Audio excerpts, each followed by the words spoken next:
మనకి చెప్పలేదు.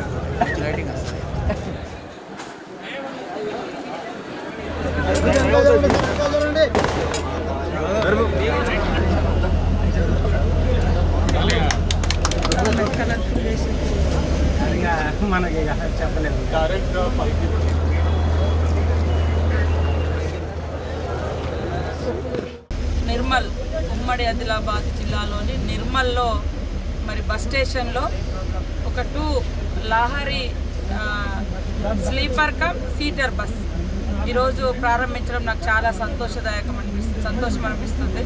ముఖ్యంగా మా సోదరుడు సీఎం రేవంత్ రెడ్డి గారి ఆధ్వర్యంలో ఆర్టీసీ వ్యవస్థను మరి కాపాడుకుంటూ రాష్ట్రంలో మహిళలకందరికీ కూడా ఉచిత బస్సు ప్రయాణంతో పాటు మరి ఇట్లా బస్సుల సంఖ్య కూడా వివిధ రూపాలలో పెంచడము మా మరో సోదరుడు మరి ఆర్టీసీ మంత్రి గారు మన ట్రాన్స్పోర్ట్ మంత్రి గారు పొన్నం ప్రభాకర్ గౌడ్ గారు ఈరోజు నాకు మరి ఆదిలాబాద్ జిల్లాలో ఒక 16 బస్సులను ఇట్లా స్లీపర్ అండ్ సీటింగ్ 2 కలిపి ఇట్లా ఏర్పాటు చేసినటువంటి బస్సులను తయారు చేసినామంటే ఈరోజు సడన్గా ప్రోగ్రాం పెట్టుకొని ఇక్కడికి రావడం జరిగింది.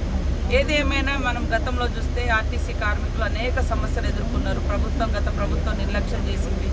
ఆర్టీసీ ఆస్తులు కూడా కబ్జాకు గురైనాయి.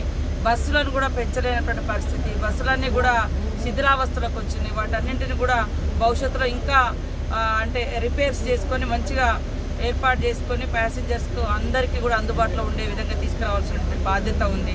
ఈరోజు ఇదైతే మంచిగా అంటే దూర ప్రయాణాలకు కానీ ఇబ్బంది పడకుండా రాత్రి బస్సు ఎక్కితే తెల్లారి మరి అక్కడ హైదరాబాద్లో ముఖ్యంగా ఇది శంషాబాద్ వరకు ఇప్పుడు నిర్మల్ నుంచి శంషాబాద్ వరకు వెళ్తుంది లాహరి బస్సు. చాలా అద్భుతంగా ఉంది, చాలా సంతోషదాయకం. అందరూ కూడా ఆర్టీసీ బస్సులలో ప్రయాణించండి.